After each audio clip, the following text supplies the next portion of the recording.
Hello, once again, tayo po ay narito upang muli ay mag-aral ng salita po ng Diyos na apakahalaga sa buhay ng tao, lalo na sa mga mananampalataya, dahil ito ang ating buhay ang kumain ng salita ng Diyos para mabuhay. Dahil sabi po ng banal na kasulatan sa Matthew 4:4, man shall not live by bread alone, but by every word of God proceeded out of the mouth of God. So, welcome po sa ating pag-aaral. Welcome to our study, Grace Revealed by Pastor Dusty. So, wag po ninyong kalimutan na bago po tayo magsimula ay mag-subscribe kayo, follow and share para po naman makabahagi din kayo sa pangangaral ng salita po ng Diyos. Sa YouTube, meron po rin tayong YouTube channel.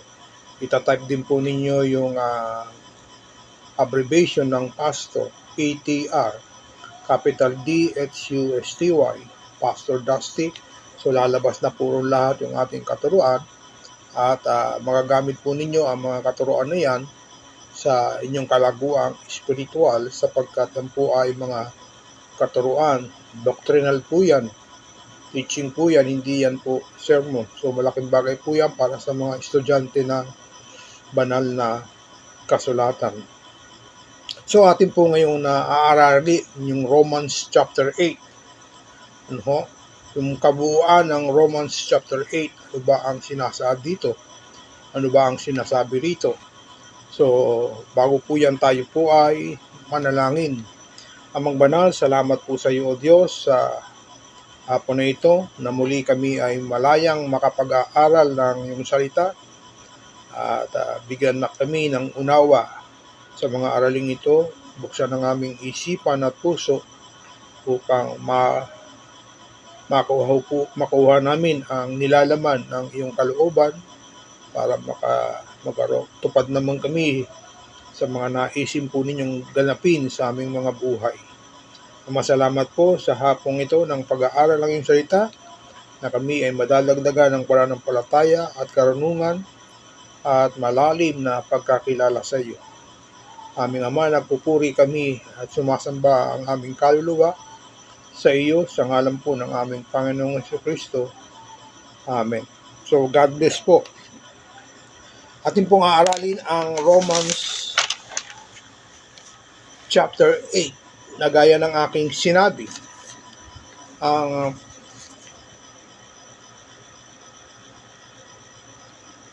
Romans chapter 8, ito po ay issue. Hindi issue ng depraved and saved. Depraved and the saved. Ano ba yung depraved? Ang depraved ay ito yung depravity ng tao na siya ay walang kakayanang abutin ang Diyos. Wala siyang kakayanang kumilala sa Diyos, lumapit sa Diyos. Sapagkat ang tao ay likas sa kanya yung makasalanan, marumi. Therefore, itong kasalanan na ito yung nagiging obstacle, hindrances ng tao ay makalapit sa Diyos. Dahil sa kasalanang meron siyang taglay. Ang tawag doon ay depraved or meron siyang depravity. Yung isa naman po ay saved, mga ligtas, tinawag ng Diyos, tinubos ang dugo ni Kristo Jesus, sumampalataya, naniwala sa tinapos na gawain ni Kristo. So ito po yung ating pag-aaralan, depraved and the saved. Ano ba ang true meaning nito? Ang Romans chapter 8, it is not two kinds of Christian or two kinds of believer, but ito ay patungkol sa depravity ng tao at ng taong ligtas na mananampalataya. Yun po ang usapin dito. Okay? sapagkat maraming katuruan ang lumalabas na pinalalabas ng ilan na ito raw po ay sa dalawang uri ng Kristiyano. No, hindi po yun totoo. Ang issue sa Romans chapter 8 ay ang depraved na tao at ang isang ligtas na tao na tinubos ng dugo ni Kristo Jesus. Romans chapter 8 shows the meaning of freedom and the true liberation. Ang Romans chapter 8 ay nagpapakita ng tunay na kahulugan ng pagpapalaya sa atin ng Diyos at ang katotohanan ng kalayaang ito. Okay? Romans 8 shows the true meaning of freedom and the true liberation. So basahin po natin ang Romans chapter 8 verse 1. There is therefore now no condemnation to them which are in Christ Jesus. Take note, who walk not after the flesh, but after the Spirit. Ngayon ay wala nang anumang hatol sa mga na kay Kristo Jesus. So yun po ang sabi, no? Ano ba ang background ng Romans chapter 8? The background of Romans chapter 8, this is the two different way of questions. Ito raw po ay ang dalawang magkaibang paraan ng mga Kristiyano. Okay? Ito raw po ang tinutukoy po yung how to walk with God. No? Kung paano lalakad ang mga Kristiyano sa Diyos. Kung paano siya tatalima sa Diyos. Kung ano yung kanyang buhay sa harapan ng Diyos.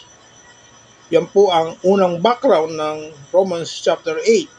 The two different way of Christians how to walk with God. So, habang inaaral natin ang aralin nito, matatanong dapat natin sa ating sarili, paano ba akong lumalakad sa harapan ng Diyos? Nasa tama ba akong daan na nilalakaran ng mga matutuwid o nilalakaran ng masasama? Kaya nga ang Romans chapter 8 ay paalala na ito ay para sa mga unbeliever at unsaved. Kasi laging pinapakita rito, yung mga tao na mga ligtas ay wala na sa katulan. There is therefore now no condemnation to them which are in Christ Jesus. Malinis yung pagkakasabi ng Romans chapter 8. The believer, the Christian, wala na silang katulan. No more condemnation. Sabihin, labas tayo sa buhay ng daigdig na ito bilang mga Kristiyano. Ibig sabihin, pinakikita ng talatang ito na hindi tayo taga-sanlibutan. Tayo ay naka kay Kristo.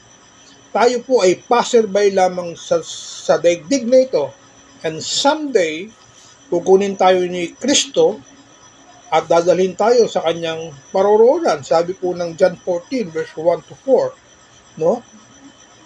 Sabi roon ay aalis si Kristo at pupunta siya sa bahay ng kanyang ama.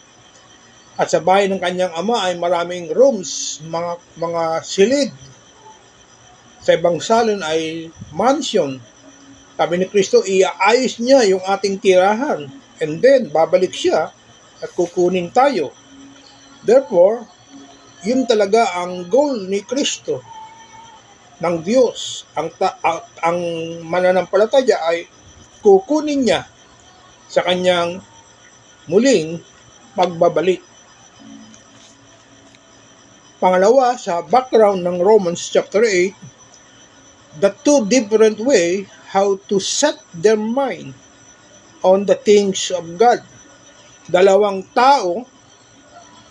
klase ng tao, kung paano nila itinatalaga ang kanilang kaisipan sa mga bagay ng Diyos.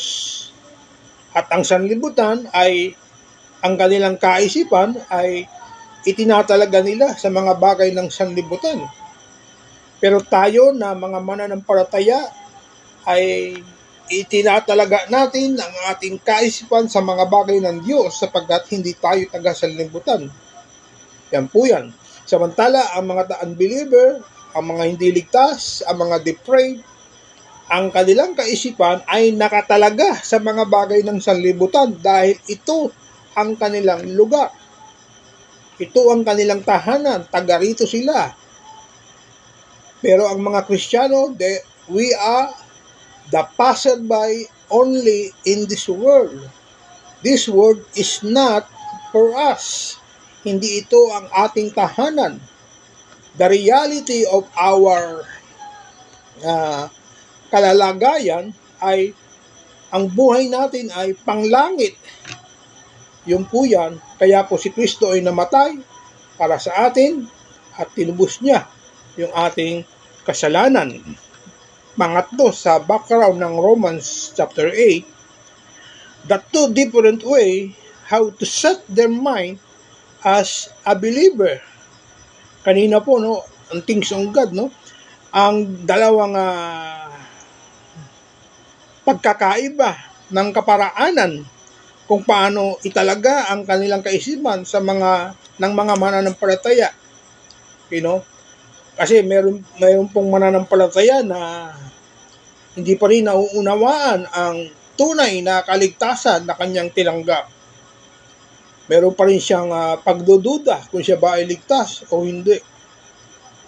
Again, notice, when we got born again, we receive the Spirit of God. The Holy Spirit lives in us. At nung tayo po ay na-born again, tayo po ay tinawag na mananampalataya. Yun po yan. Romans chapter 8, verse 1, therefore, there is now no condemnation for those who are in Christ Jesus. Could you imagine? Lahat ng nakay Kristo, wala na silang kahatulan. Exempted na tayo sa hatol ng Panginoong Diyos na dapat ay kasama tayo sa mga hahatulan ng Diyos na mga unbeliever dahil tayo rin ay makasalanan. Pero ang katotohanan, hindi tinitignan ng Diyos Ama yung ating kasalanan, yung ating kaisipan, yung ating ugali. No? Ang tinitingnan niya ay yung ating kasalanan ay inilipat kay Kristo. At si Kristo ang nawalang kasalanan ay ibinilang na makasalanan para lamang tubusin ang ating kasalanan at huwag tayong mapabilang na makasalanan. Therefore, if we are in Christ, this is a fully forgiven, we are fully sanctified, justified, holy, and acceptable unto God.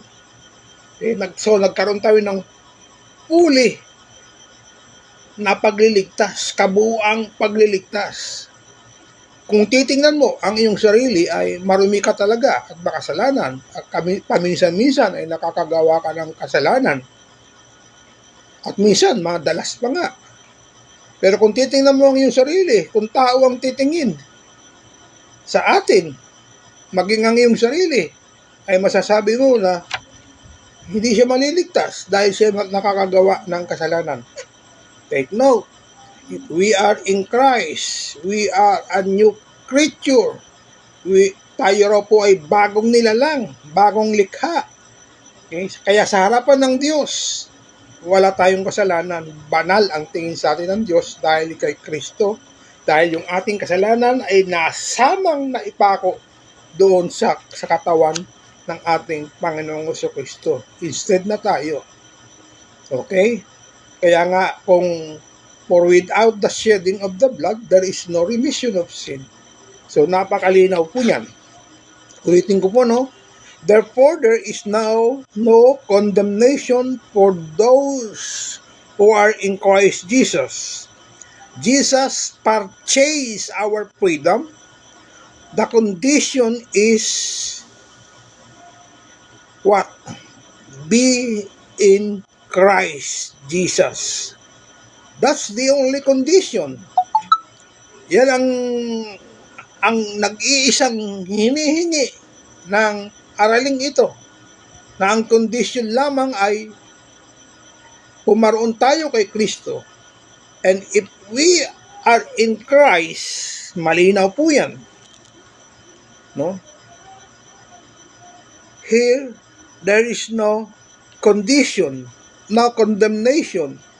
The only condition is be in Christ. Napakalinaw niyan. How come nawawala ang kaligtasan? How come na mapapahamak ka? If you are in Christ. Romans chapter 8 shows always the contrast. Laging kabaligtaran. No?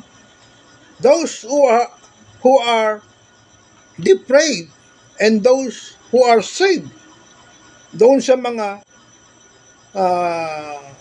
makasalanan at masasama, depraved na mga taga-sanlibutan. Dahil sila ay may depravity, hindi sila nakakaabot sa Diyos. Pero tayo raw po ay naligtas sa pamamagitan ng kamatayan ni Kristo doon sa kanyang ginawang finished work of Jesus Christ on the cross of Calvary. Pangalawa, there is no condemnation to one group, condemnation to another group. Sa grupo ng mananampalataya, hindi tayo hahatulan. Wala lang kahatulan para sa atin. Sa grupo ng hindi mananampalataya, mayroong condemnation, mayroong paghatol na nakaamba sa kanilang buhay. So, yun po ang pagkakaiba. Okay? Pangatlo, in Christ or out of Christ. Ikaw ba ay na kay Kristo o labas kay Kristo? Si Kristo ba ay Diyos mo o hindi? Nireject mo ba si Kristo o tinanggap? Kaya in Christ or out of Christ. Ang apat po, in the spirit or in the flesh. Ikaw ba ay nagtataglay ng banal na espiritu? Nandoon ka ba nakapaloob sa mga kagustuhan ng banal na espiritu? At ikaw ay hindi lumalakad sa mga bagay na gusto ng laman. So, are you in the spirit or in the flesh? Yan po lagi ang comparison. Yan po lagi ang pagkakaiba. Panglima, are you in the world or out of the world? Ikaw ba ay taga-sanlibutan? Dahil sinusunod mo ang mga bagay ng sanlibutan? Or you're out of the world? Okay? Pang-anim, we are born from above, or either you are citizens of the world. The believer, the saved person, we are born from above. Sabi po ng John chapter 3, verse 3 to 7. Sabi, huwag kayong magtaka, kailangan lahat kayo ipanganak. Unless a man be born again, he cannot see the kingdom of God. When we got born again, doon mo lang makikita ang kaharian ng Diyos, ang langit ng Diyos. Doon mo pa lang makikilala ang Kristo. Yun po ang ibig sabihin niya, no? Therefore, we are born from above. Okay? Bago ng Espiritu yung nakatira sa atin, yung Espiritu, yung dating nakatira dyan ay wala na. Yung dating nakatira dyan ay patay. Yung dating nakatira rito ay pinalitan ng buhay na Espiritu. Kaya nabuhay tayo sa paraan ng kagustuhan ng Diyos. We are born from above. Okay? Or either you are citizens of the world. Are you born from above or taga-sanlibutan ka? O taga rito ka talaga sa sanlibutan? Kaya hindi matigil-tigil ang paggawa ng kasalanan ng iyong laman. Kasi laging sinusunod ang kagustuhan ng mundo ng iyong laman.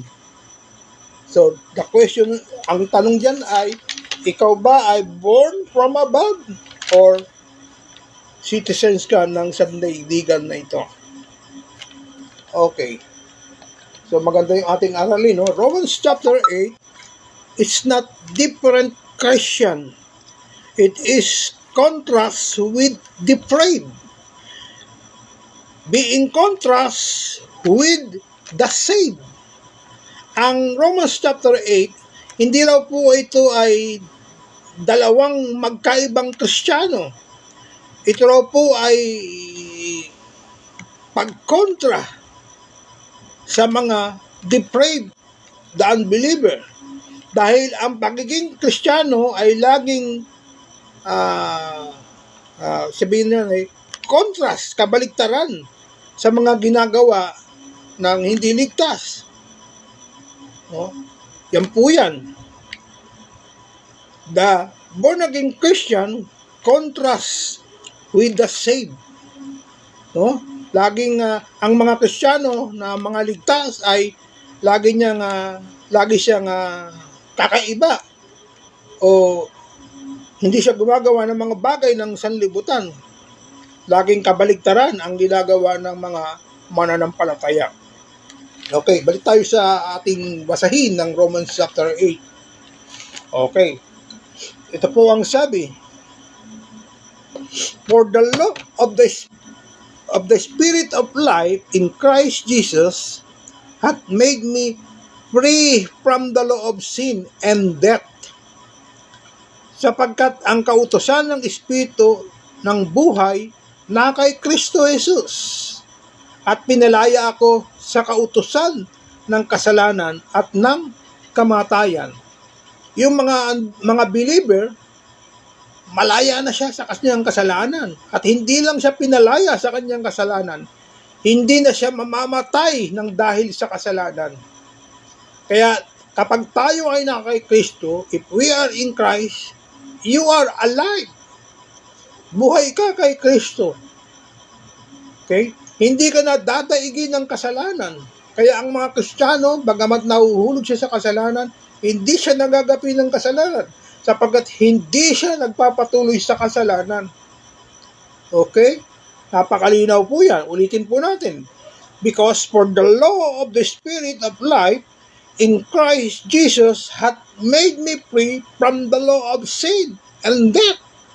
Wala ka na sa kamatayang espiritual dahil hindi ka na nasasaklaw ng kasalanan. Sapagkat ang kautusan ng Espiritu ng buhay na kay Kristo Jesus ay pinalaya ako sa kautusan ng kasalanan at ng kamatayan. So, napakalinaw niyan. We are fully forgiven sa lahat ng ating mga kasalanan. Yung ating kasalanan na ginagawa ngayon, bukas, at darating pa. Kasama yan sa pinatawad na ng Diyos. Fully forgiven na eh. Pag inisip mo na hindi ka pala napapatawad sa iyong kasalanan dahil lagi ka nakakagawa ng kasalanan, hindi ka niyang fully forgiven. Dapat ang kaisipan ng Kristiyano, siya ay fully forgiven. Although nakakagawa ka ng kasalanan, narurumihan ka dahil sa tukso ng sanlibutan, hindi yan ang tinitingnan ng Diyos Ama. Ang tinitingnan ng Diyos Ama sa atin, si Kristo. Sapagkat yung ating kasalanan ay binitbit niya sa krusang Kalbaryo. Inilibing niya yung kasalanan natin, nakasama niya. At binuhay naman tayo ni Kristo, nakasama rin niya ngayon. Kaya malinaw po sa ating aralin, ang batas ng kasalanan na nauuwi sa kamatayang espiritual ay pinalaya ang mga mananampalataya. Siya ay malaya na sa kasalanan at sa kamatayang dulot nito. Ang kapangyarihan ng kamatayan ay ang kasalanan. Yung ating kasalanan, dahil si Kristo walang kasalanan, binitbit niya yung ating kasalanan, therefore wala na rin tayong kasalanan. Sa mata ng tao, tinitingnan tayo ng makasalanan, pero sa harapan ng Diyos, hindi tayo tinitingnan na makasalanan sapagkat tinapos na ni Kristo, tinubos na ni Kristo yung lahat nating kasalanan sa cross ng Kalbaryo. So, napakaganda po ng ating aralin. Romans chapter 8 is not two different questions. It is contrast with depraved, being contrast with the saved. Verse 2, for the law of the Spirit of Christ Jesus has set you free from the law of sin and death. The contrast, ito po ang contrast. The believer, the Spirit set us free from the law of sin and death. No, ang kabaligtaran daw ng mga mananampalataya sa di mananampalataya, ang Espiritu ng Diyos ay pinalaya tayo. Saan tayo pinalaya? Pinalaya tayo mula sa batas, sa kautusan ng kasalanan na tumutungo sa kamatayan. Kaya tiyak yung ating buhay na walang hanggan. Wala na tayong kamatayan. Okay? So yung tao, kahit Kristiyano na, nakakaisip siya na hindi pa pinatawad ng buo, ay nadadaya ka ng iyong sarili, kapatid. Past, present, and future, pinatawad na yung kasalanan. Yung iniisip mong kasalanan ngayon, yung gagawin mo, yung darating pa, kasama yan sa pinatawad ng Diyos. Okay? Yan po yan. Kaya yung iba, hingi ng kapatawaran sa tuwing magkakasala, Kristiyano lang tinutukoy ko, ginagamit yung 1 John 1:9 bilang bar of soap na panghugas ng kanilang kasalanan. No. Hindi po yun. Sapagkat yun ay saklaw pa rin ng batas ng banal na kasuratan ng batas ng kamatayan ni Kristo na tayo ay napalaya sa lahat ng uri ng kasalanan. So, ibig sabihin, kung nagkakasala ka, iko-confess mo ang iyong kasalanan sa tuwing magkakasala ka dahil may 1 John 1:9. Ibig sabihin niya, wala kang peace, wala kang kapayapaan. Lagi, day and night, night and day, daily, inaakusahan ka ng dyablo na ikaw ay marumi, makasalanan pa rin. Kaya kailangan mo mag-confess. Bukas gagawa uli ng kasalanan, confess uli. Ano ba yan? Pinatawad ka ba ng buo ng Diyos o hindi pa? Yan ang mga akusasyon ng dyablo. Take note. Ang dahala, ang hatid ng kasalanan, kamatayan.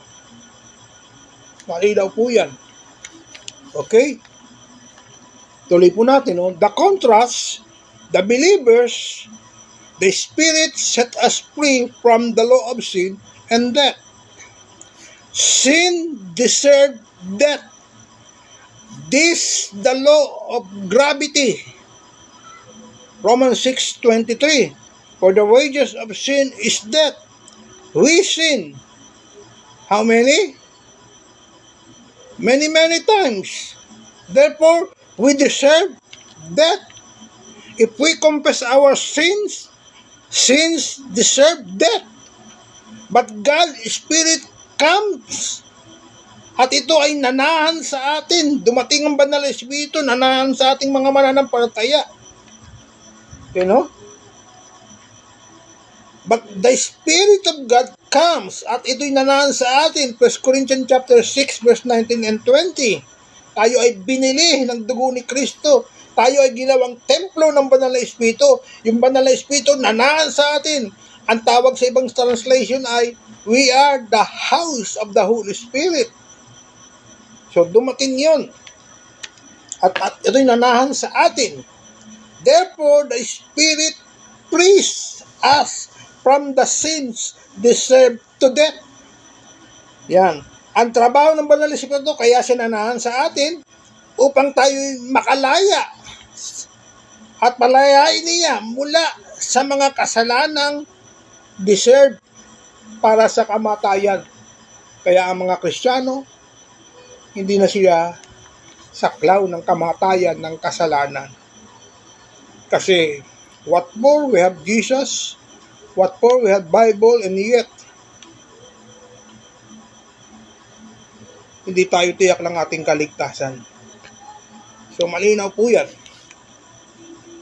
In Christ, we are free from the curse of the law. Ito po yung sin and death. Kay Kristo, tayo na po ay napalaya mula sa sumpa ng kautusan, ng kasalanan at ng kamatayan. In Adam's sin entered, the law of sin brings death. Okay, napakalinaw po yan ha. Kay Kristo, tayo na po ay napalaya sa sumpa ng kasalanan at ng kamatayan. Kay Adam, ang kasalanan ay pumasok sa pamamagitan ng batas ng kasalanan at naghahatid ng kamatayang spiritual pagkahiwalay sa Diyos. Punta tayo ng verse 3 ng Romans chapter 8. For what the law could not do, in that it was weak through the flesh, God sending His own Son in the likeness of simple flesh, and for sin, condemned sin in the flesh. Ang ganda po na ito. Sabi rito, sapagkat ang hindi magawa ng kautusan na mahina sa pamamagitan ng laman, sa pagsusugo ng Diyos sa kanyang sariling anak na ngayon lamang salarin at dahil sa kasalanan ay hinatulan ng Diyos sa laman ang kasalanan. Ibig sabihin, yung kasalanan na nanaan sa atin, hinatulan niya na. Hindi na siya makamananaig sa mga Kristiyano, sa mananampalataya. Dahil mismo ang Diyos na ay tumira sa iyong katawan, sa iyong katauhan. Literal, the Holy Spirit lives inside you, inside us.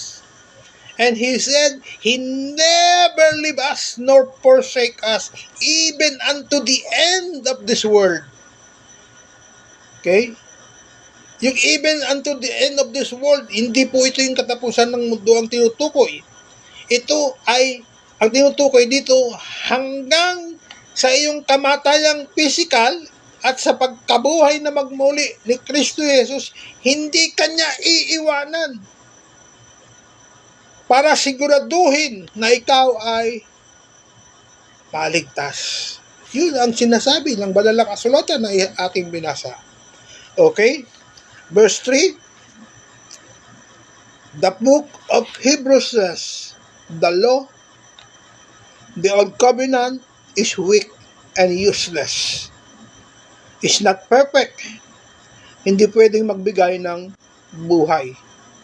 Ulitin ko po, sabi ho ng Hebrews. Kung basahin po ninyo ang Hebrews, assignment po ninyo. Ang aklat ng Hebrew ay nagsasabi na ang batas, okay, ng lumang kasunduan ay mahina at walang kwenta. Useless. It is not perfect. Hindi pwedeng magbigay ng buhay. Unlike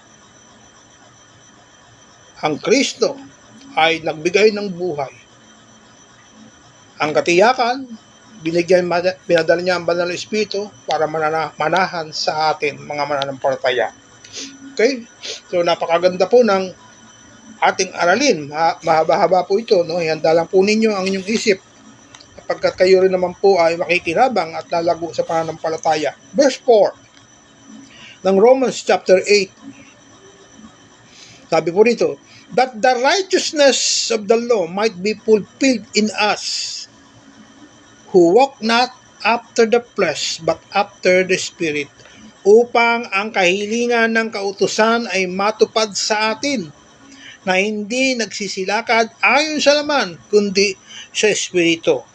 So that the requirements of the law might be fulfilled in us, who do not walk according to the flesh, but according to the Spirit. Okay? Talagang gusto ng Diyos na maganap sa atin, matupad sa atin ang kautusan ng banal na Espiritu, na tayo talaga ay makalakad sa kalooban ng Diyos. No? Yung po tinatawag ang requirements of law might be fulfilled in us, who do not walk according to the flesh, but according to the Spirit. May tanong po, kailan binibreak o binirek ni Kristo ang law? Kailan niya ito pinawalang bisa ang kautusan? Ang sagot po dyan ay 2,000 years ago, when He sent His Son on the cross. He break the law. On the finished work of Jesus Christ, 2,000 years ago, God breaks the law of sin in us. 2,000 taon na ang nakalilipas, binirek ng Diyos ang batas ng kasalanan sa lahat ng mga mananampalataya. Okay? Pero yung mga hindi mananampalataya, the unbeliever, they still struggle. Struggle sila. Wala silang tiyak ng kaligtasan. Okay? So, another tanong, bakit ito ginawa ni Kristo? Ang sagot po yung verse 4. So that, Romans 8:4, so that the requirement of the law might be fulfilled in us. And Jesus Christ fulfilled in us. Tinupad ito ni Kristo sa atin. Romans 8:4 is contrasting with the depraved and with the believers. Ang Romans chapter 8 verse 4 daw ay kabaligtaran ng mga depraved at sa mga mananampalataya. Okay, Romans 8 verse 4, this is our description of the saved. Ulitin natin, no? That the righteousness of the law might be fulfilled in us, who walk not after the flesh, but after the Spirit. Okay, this is the description of the saved. Verse 5.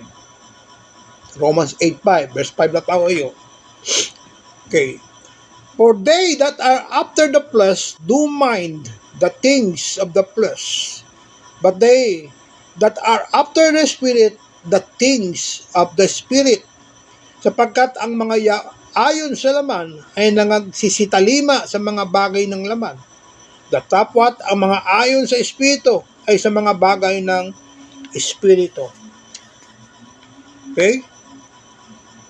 The keyword here sa ating binasa, yung salitang are. The keywords are. Ito yung pagkakakilanlan natin. Who are we? Ulitin natin, no? Yung verse 5. For they that are after the flesh do mind the things of the flesh. Okay? The keyword here is are.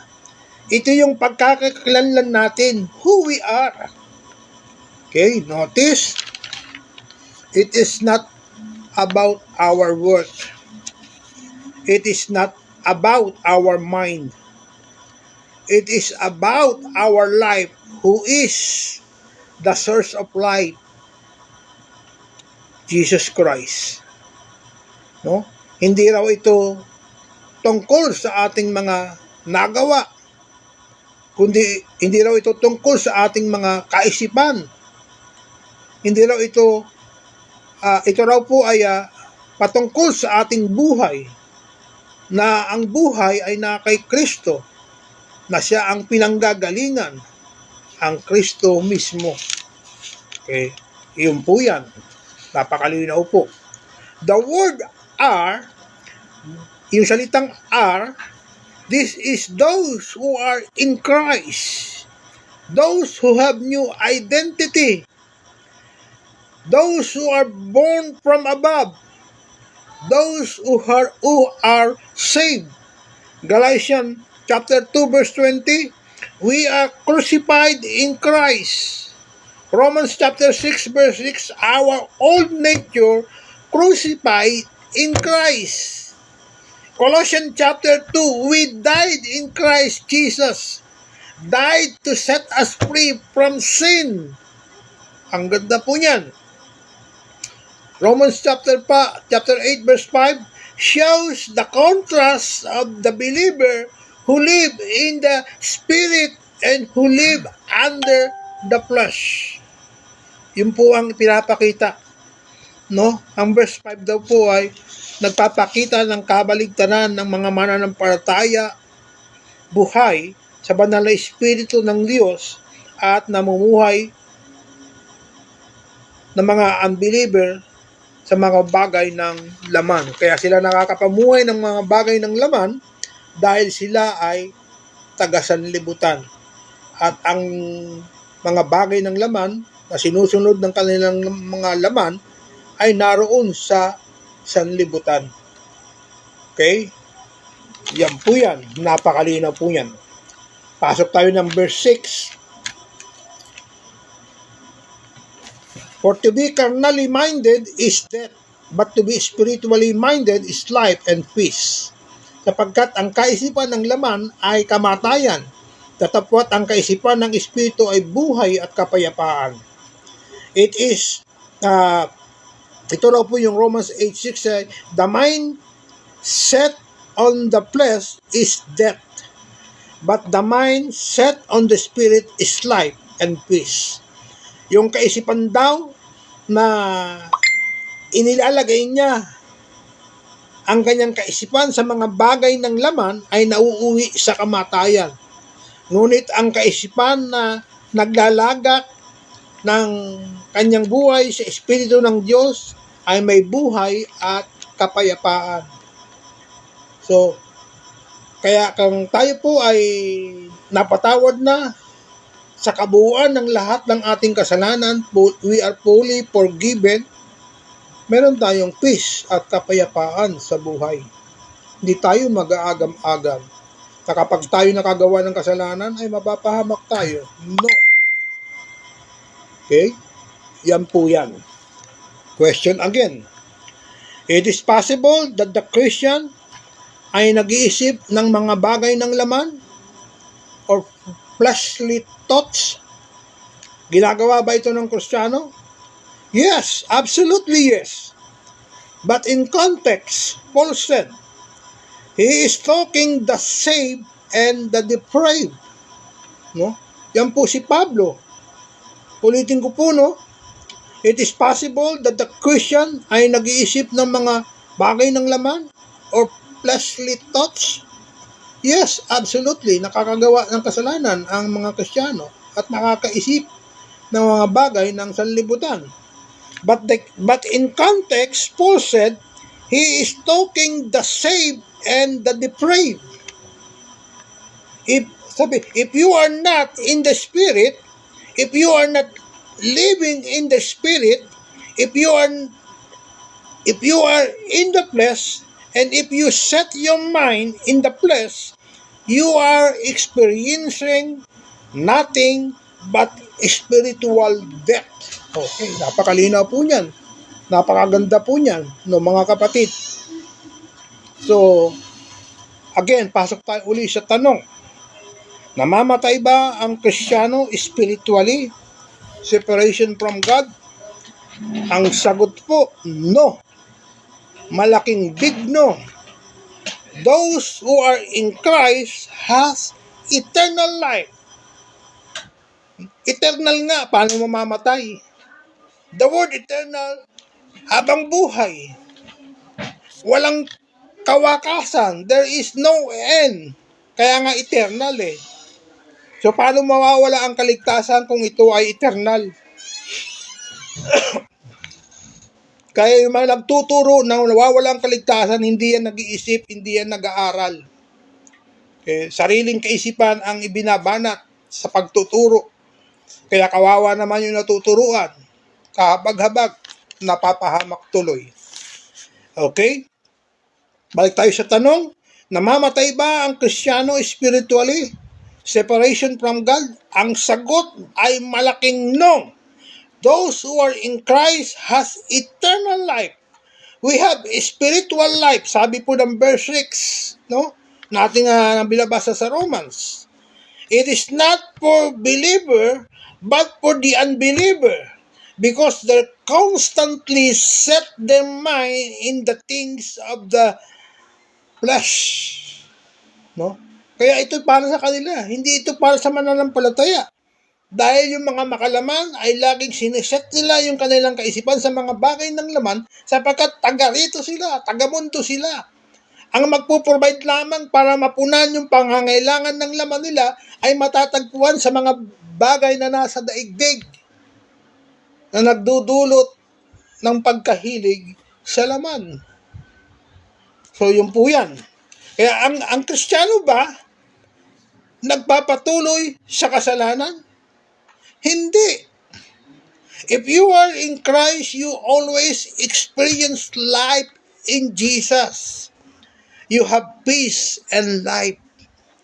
Kung tayo na po ay na kay Kristo, palagian nating mararanasan ang buhay na na kay Kristo.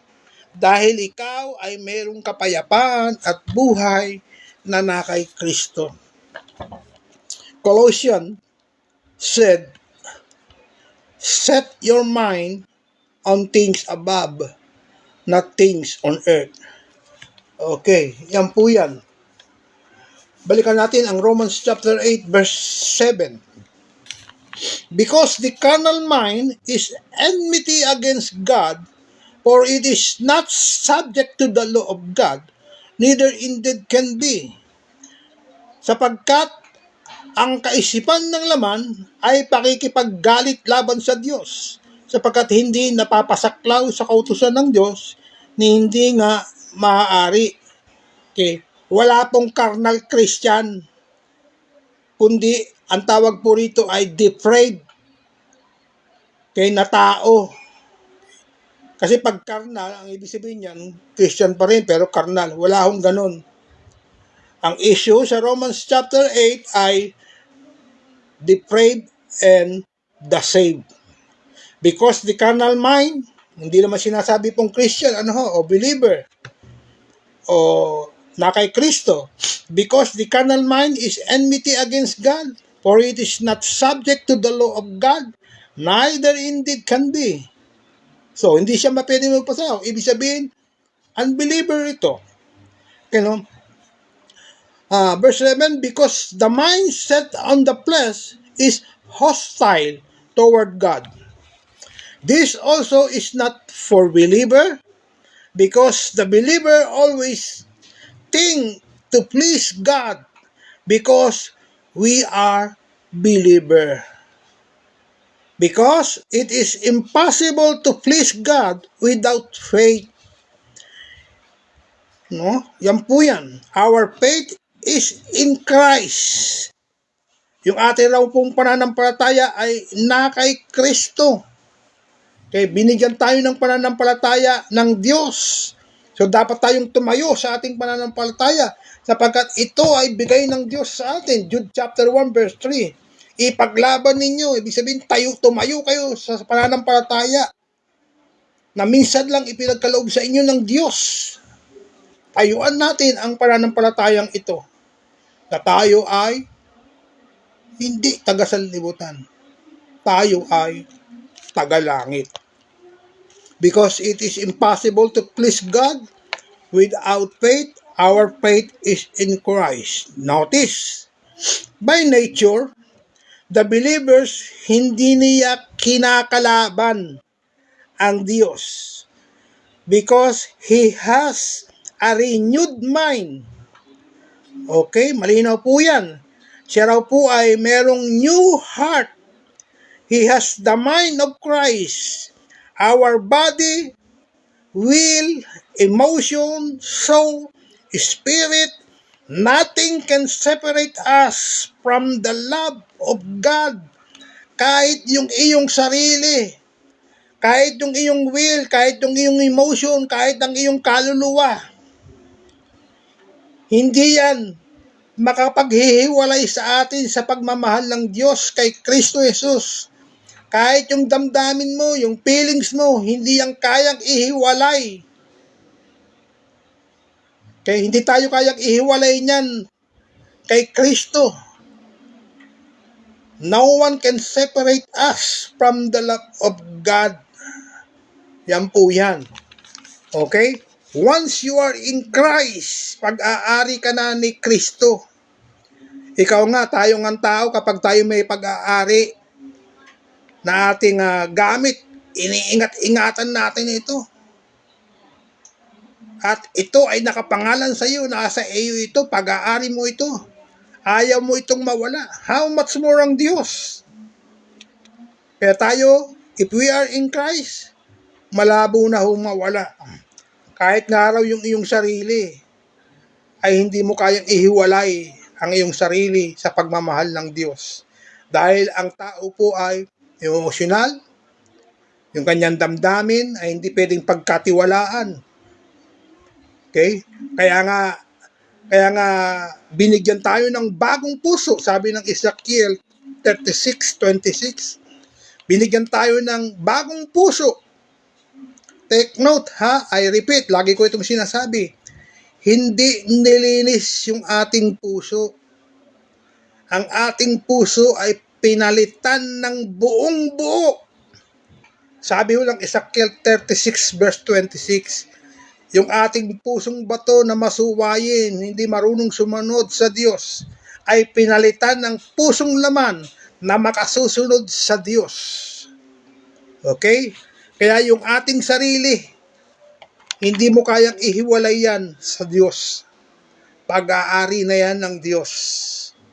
Kaya hindi pwedeng pagkatiwalaan ng iyong emotion, ang iyong will, ang iyong katawan. Kaya binigyan ka ng bagong puso na ang Diyos ang hawak upang makasunod ka sa kalooban ng Diyos. That is our new identity. Nagkaroon ng heart transplant, bagong puso. Diba? Kaya nga 2 Corinthians chapter 5 verse 17, if any man be in Christ, he is a new creature, new creation. All things are passed away. All things are become new. Kaya mag-isip po tayo, malinaw po yan. Documented po yan. Okay? Next. Okay, no? Verse 9. Dito po, maganda rin po ito. But ye are not in the flesh, but in the Spirit. If so be the Spirit of God dwell in you. Now, if any man have not the Spirit of Christ, he is none of His. Tatapwat kayo'y wala sa laman, kundi nasa Espiritu.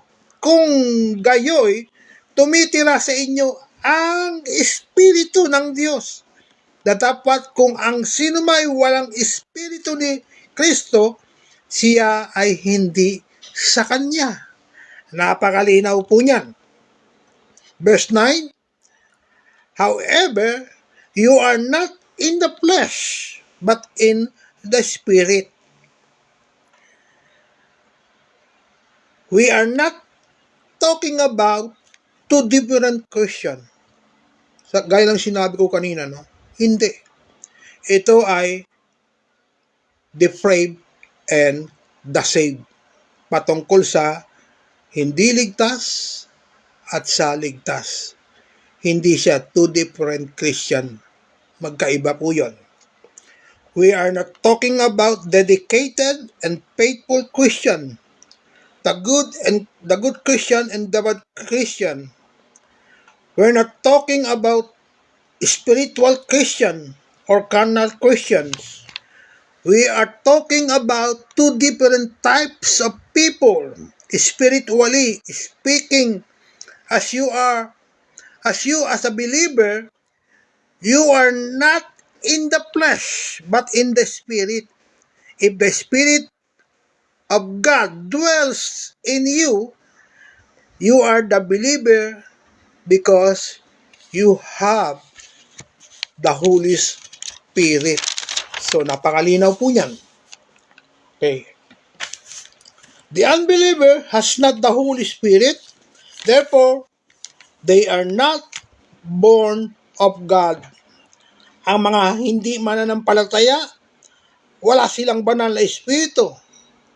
Therefore, sila ay hindi ipinanganak ng Diyos mula sa kaitaasan. Okay? Sila ay depraved. We see the big difference, depraved and the saved. Ayan po yan. Verse 10. And if Christ be in you, the body is dead. Ganda po, no? And if Christ be in you, the body is dead because of sin. But the spirit is life because of righteousness.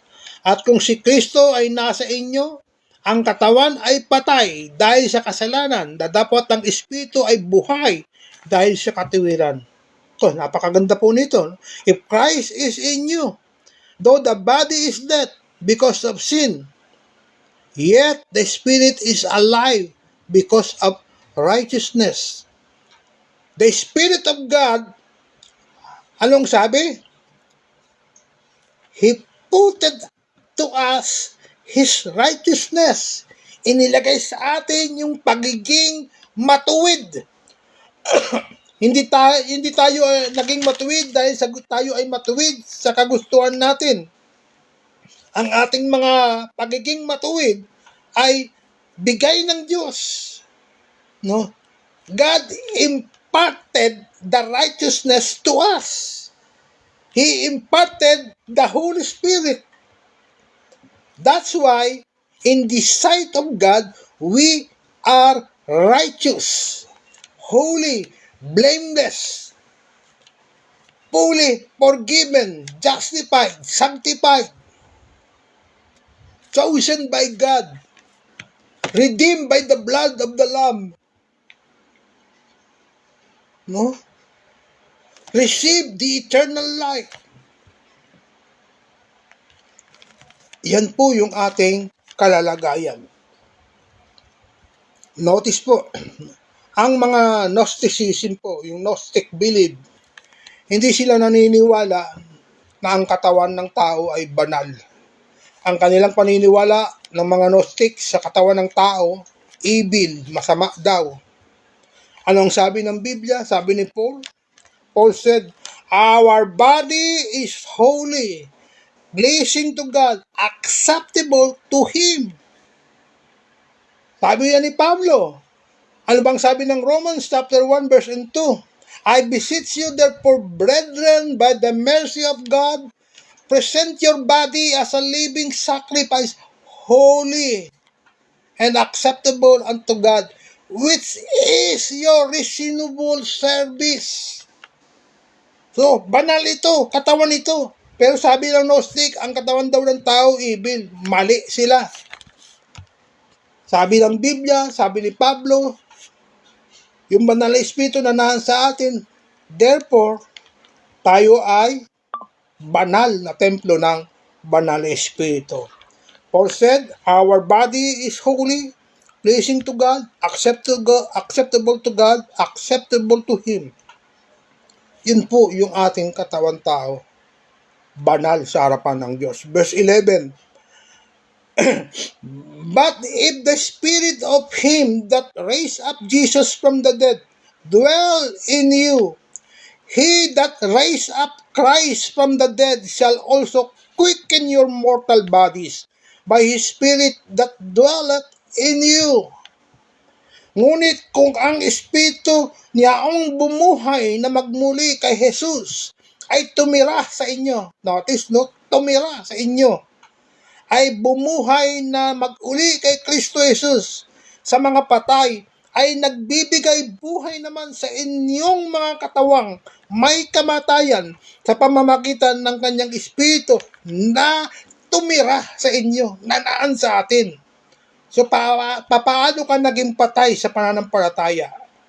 Paano ka mawawala ng kaligtasan? Binuhay ka na nga ng banal na Espiritu sa pamamagitan ni Kristo. Okay. Some interpretation here, we have new body.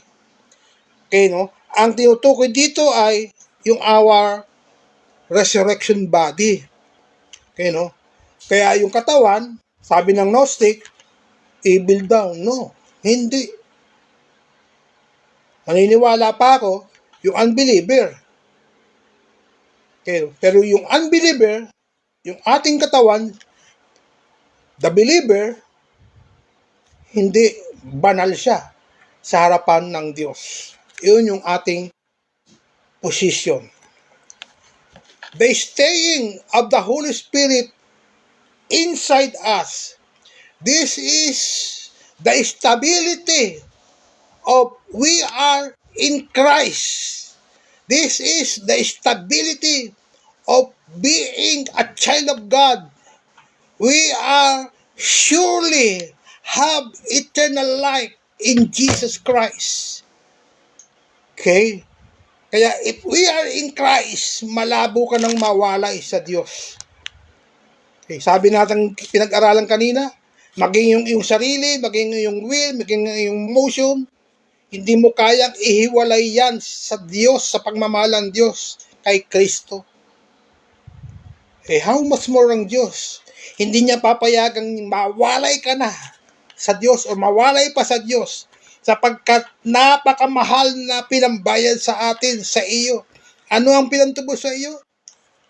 Para mapalaya ka sa kasalanan. Hebrews 9:22, for without the shedding of the blood, there is no remission of sin. Okay, no? Tinubos tayo ng dugo. Kaya yung lahat ng ating kasalanan, it is blotted out. Inalis na yan. Linis na yan. Okay? We are fully forgiven. No? Fully justified. Fully sanctified. Kasi kung hindi fully ang magaganap sa ating kabuuan, hindi ka magkakaroon ng eternal life. Yung mga nakatanggap ng fully forgiven, fully sanctified, fully justification, sila yung may buhay na walang hanggan. Okay? Iyan po yan. Verse 13, malapit na po tayong magtapos. Verse 13 ng Romans 8, ito pong sabi, for if ye live after the flesh, ye shall die. But if ye through the Spirit do mortify the deeds of the body, ye shall live. Sapagkat kung mga buhay kayo nang ayon sa laman, ay mga mamatay kayo, datapwat kung sa pamamagitan ng Espiritu ay pinapatay ninyo ang mga gawa ng laman, ay mga bubuhay kayo. It is about the depraved, not the saved. Not two kinds of Christian, but the depraved unbelievers. So malinaw po ito. Verse 14, for as many as are led by the Spirit of God, they are the sons of God. Sapagkat ang lahat ng mga pinapatubayan ng Espiritu ng Diyos ay sila ang mga anak ng Diyos. For all who are being led by the Spirit of God, these are the sons of God. Sila ay mga anak ng Diyos. So, napakalinaw at napakaganda po ng ating aralin. Ano? Ito po ang conclusion ng ating pag-aaral. Ang mga ligtas, yung saved, Ang saved, sila raw po ay under the law of the Spirit in Christ, in the Spirit. Saklaw sila ng banal na Espiritu. At namumuhay sa kanila ang banal na Espiritu. At ginawa silang tirahan ng banal na Espiritu. Ginawa silang bahay ng banal na Espiritu. Templo. We are walking temple of the Holy Spirit. We are walking the tabernacle of the Holy Spirit. Okay? Sa Old Testament, nananahan ng banal na Espiritu, saan po? Sa templo, sa tabernacle. Wala na ho yan ngayon. Siya, ang Espiritu ng Diyos ay nananahan sa atin, kaya ang tawag sa atin ay living tabernacle, walking tabernacle. The Holy Spirit live inside us. Ang depraved, law of sin and death in the flesh. Ang mga depraved daw, unbeliever, sila ay saklaw ng kasalanan at patungo sila sa kamatayan dulot ng laman. So, ang laki ng pagkakaiba ng ligtas. Ano?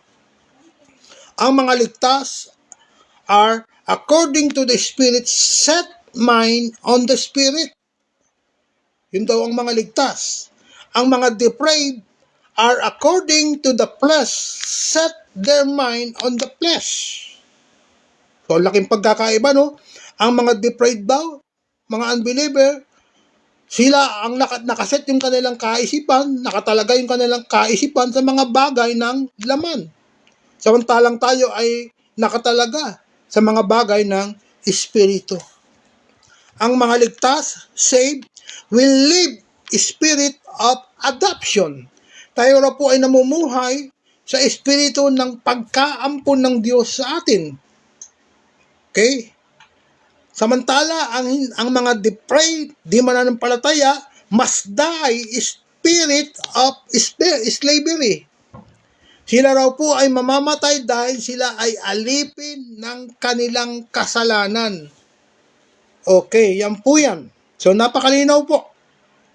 Clearly, Romans chapter 8 is not about two kinds of questions, but depraved man and the saved. Romans chapter 8, it is all about the depraved and the saved. The question is, are you depraved or saved? Hindi ko alam. Kayo na lang po ang mag-conclude sa inyong sarili. Salamat po sa inyong pakikinig sa Grace Revealed by Pastor Dusty. Naway pagpalain kayo ng Diyos at sumayin nyo ang Diyos palagian at patnubayan tayo ng Banal na Espiritu hanggang humantong tayo sa kalooban ng Diyos at masumpong ang banal sa harapan ng Diyos pagdating ng panahon. Muli, mapagpalang gabi sa ating lahat. Salamat sa inyong pakikinig. Tayo po ay manalangin. Amang banal, salamat muli sa iyong mga aral at mga salita na nahayag ngayong hapon sa aming kalagitnaan. Pagpalain ito sa mga nakarinig at nagbigay ng panahon sa iyong mga salita. Pagpalain ang kanilang buhay at bigyan sila ng katatagan ng pananampalataya at lumalim sa pagkakilala sa iyo upang kami ay maging kagamit-gamit habang kami ay nasa daigdig nito na namumuhay, maging gamit kami para may pangaral pa ang totoong ebanghelyo patungkol kay Kristo. Sambahin, purihin kayo, Diyos, ng aming kaluluwa sa ngalan po ng aming Panginoong Jesucristo. Amen and amen. God bless po sa inyong lahat. Mapagpalang gabi po sa ating lahat. Amen.